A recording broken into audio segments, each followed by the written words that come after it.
உற்சாகமான வணக்கங்கள் நண்பர்களே. நிறைய தோல்விகளை சந்திச்சுட்டே இருக்கீங்களா? உங்களை சுற்றி இருக்கிறவங்க எல்லாம் நெகட்டிவாக சொல்கிறாங்களா? எதுக்குடா இந்த வேலையை எடுத்தோம், எதுக்குடா இந்த முயற்சியை பண்ணணும் அப்படின்னு இருக்கா? தோண்டு போகாதீங்க.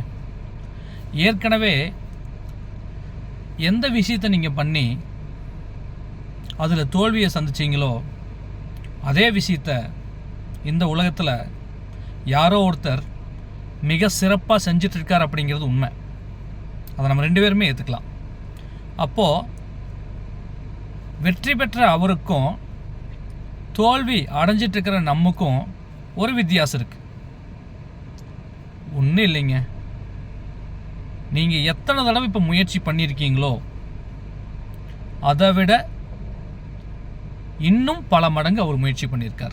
அப்போ உங்களுக்கும் அவருக்கும் எந்த வித்தியாசம் இல்லை, முயற்சிகளுடைய எண்ணிக்கையில் தான் வித்தியாசம். அந்தளவுக்கு நீங்களும் முயற்சி பண்ணும்போது அதிலிருந்து ஒரு அனுபவம் கிடைக்கும், அதிலிருந்து ஒரு கற்றல் கிடைக்கும். நிச்சயமாக ஒரு நாள் உங்களுக்கு வெற்றி கிடைத்தே தீரும். மற்ற எல்லாத்தையும் தூக்கி போட்டுட்டு ஃபோகஸ் யுவர் கோல், அதை நோக்கி போய்கிட்டே இருங்க. தோல்விகள் வரட்டும், பார்த்துக்கலாம். ஆனால் நீங்கள் தொடர்ந்து அதை பயிற்சி பண்ண இலக்கை நோக்கி போக இறைவன் உங்களுக்கான வாய்ப்பை தருவான். வாழ்க வளமுடன்.